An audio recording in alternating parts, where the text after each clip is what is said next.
tema A Bela e a Fera, relacionamento abusivo e sua representação na literatura de cordel. Esse trabalho nós elaboramos e apresentamos na disciplina de Literatura e Ensino, sob coordenação da professora doutora Margarida Silveira Corse. Então, por que fazer uma oficina de letramento literário? Primeiro, porque os documentos oficiais, que são os norteadores da prática pedagógica, concordam todos que é importante que o aluno compreenda valores sociais, culturais e humanos e que essas habilidades sejam desenvolvidas no campo artístico literário. Tornar-se leitor requer um aprendizado, então é preciso que a escola faça um trabalho, juntamente com o professor, para desenvolver esse aluno para que ele possa ir além da decodificação e começar a produzir um sentido nas obras das quais ele tem contato. Então, os objetivos da nossa oficina são desenvolver o letramento crítico, ler e fruir o conto de fadas, conhecer o gênero cordel, comparar o gênero conto de fadas com o gênero cordel, reconhecer elementos da materialidade do texto que conduzam à reflexão sobre o relacionamento abusivo e produzir, no fim, uma história de cordel a partir do conto Para que Ninguém a Quisesse, da Marina Colasanti. Então, a metodologia que nós escolhemos foi dividir todo o nosso trabalho em momentos, foi a oficina que nós criamos. No primeiro momento, os alunos participariam da sensibilização.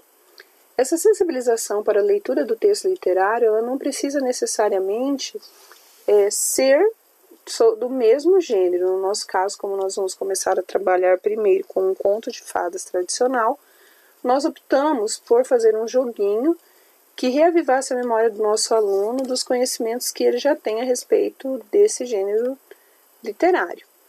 Então a brincadeira se chama Quem Sou Eu? Cada aluno receberá um papel e nesse papel vai estar escrito o nome de uma personagem de contos de fadas.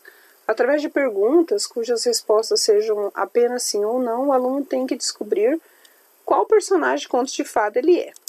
Aqui nós trazemos um exemplo, no caso se tivesse colado na tese do aluno a palavra Branca de Neve, questões que ele poderia fazer. Sou um ser humano? Sou uma mulher? Sou protagonista, Tenho mãe? Tenho madrasta? Então o aluno ele tem que procurar descobrir. Caso ele não descubra, alguém que tenha escrito o nome da personagem colado na testa do aluno, terá que falar para ele. No segundo momento da nossa oficina, nós temos a motivação. A nossa motivação ela vai ter a ver com o segundo momento nosso, o segundo gênero literário, que é a literatura de cordel. Então, são adivinhas em forma de cordel, e os alunos vão estar em círculo, em grupos, e cada grupo vai receber uma estrofe escrita em forma de cordel, e ele vai tentar descobrir qual é a resposta. Caso ele não descubra qual é a resposta, o professor depois, ao fim da brincadeira, mostra para ele a resposta daquela estrofe especificamente. Aqui nós vamos mostrar para os alunos de onde nós tiramos as adivinhas que nós usamos no primeiro momento da motivação. No terceiro momento, nós já vamos fazer a introdução ao texto lido. E na nossa introdução, nós vamos iniciar mostrando a biografia das escritoras. A Jeanne-Marie Le Prince Beaumont, que escreveu A Bela e a Fera, já era uma outra versão, porque a primeira foi de Madame Villeneuve. Depois, a Clara Rosa Cruz Gomes, que faz a adaptação do Contos de Fada para a literatura de cordel. Por que é importante essa biografia? Por se tratar de duas escritoras e a gente também ter conhecimento que no mundo literário ainda há um machismo. Prova disso são os números muito pequenos de escritoras. Então as questões vão fazer o aluno refletir sobre essa condição da mulher também na produção de literatura. Então, olha, na época em que Jeanne-Marie viveu, você acha que era comum haver mulheres escritoras? Você costuma ler obras produzidas por escritores, por mulheres? Para que ele comece também a ter uma opinião crítica a respeito dessa situação. Nas duas leituras que nós fomos fazer, a gente propõe a leitura dos paratextos. Aqui no caso, a capa e a contracapa do Conto de Fadas. E através dessa capa e dessa contracapa, o aluno vai observar que os elementos gráficos também contribuem nessa produção de sentido, a forma como a fera é desenhada aqui, a posição que ela tem, questão de altura e tamanho em relação a Bela, faz com que ela apareça numa situação de submissão. As questões também que nós fizemos a respeito dos paratextos também vão sugerir para o nosso aluno assim, que caminhos ele pode tomar para a produção de sentidos. O quarto momento é a leitura propriamente dita, a leitura do conto e a leitura do cordel.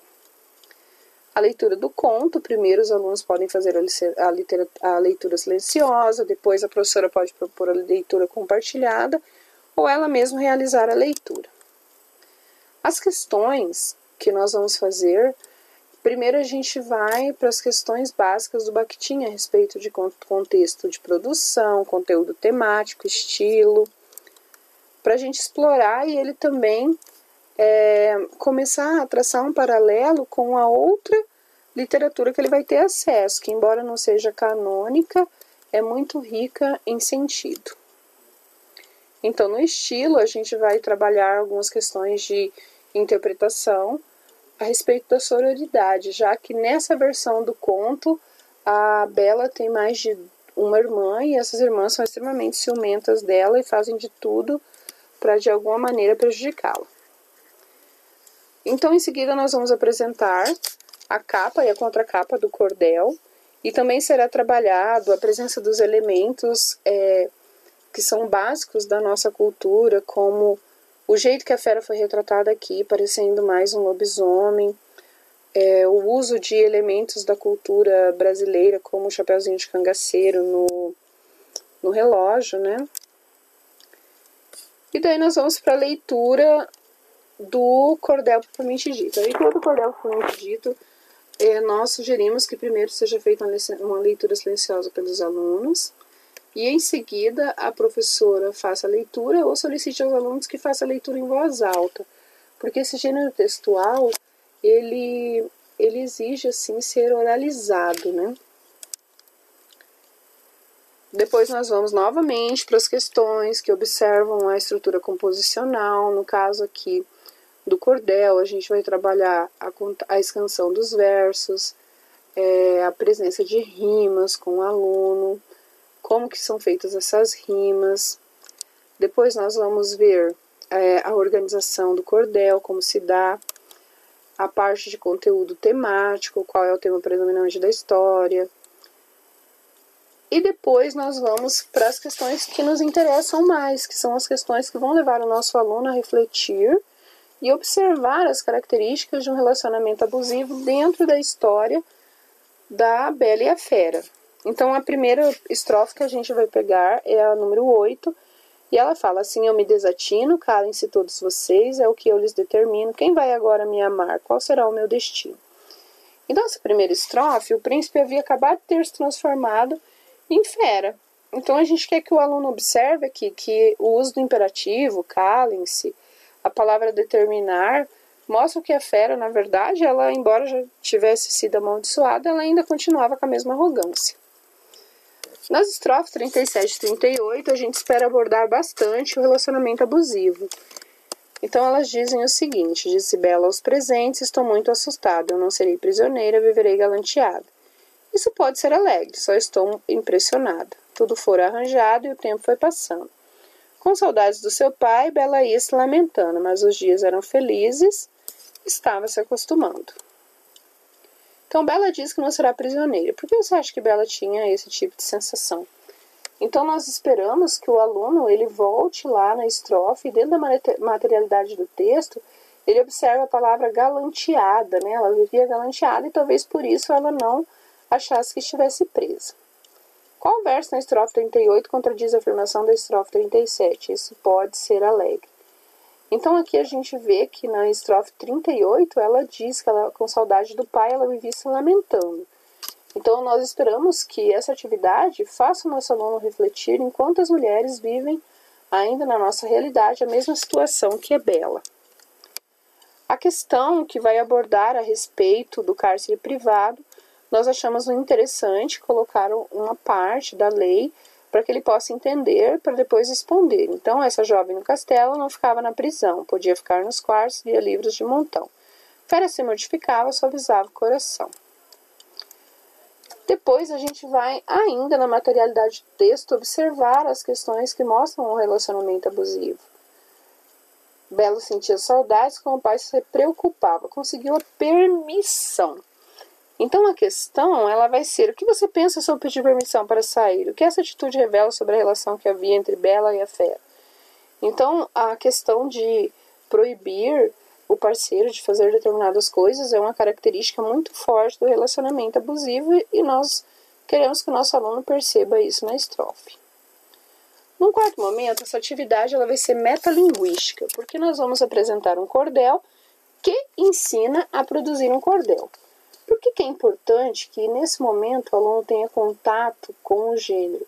Se possível, a gente sugere que seja feito até um varal com cordéis, para que o aluno veja o processo editorial, o tamanho que são os livretos que são produzidos, como que esses cordelistas conseguem ganhar dinheiro com isso. E o nosso quinto momento vai ser a expansão. A expansão da leitura, nós vamos propor ao aluno, depois que já foi trabalhado com ele, que é cordel, que é xilogravura, que ele faça a adaptação de um conto da Marina Colasanti, para que ninguém a quisesse. Esse trabalho ele pode realizar em grupos ou em duplas, e ele vai transformar esse conto, que também fala de abuso, em um novo cordel. Aqui nós temos agora no final as referências, caso alguém tenha interesse.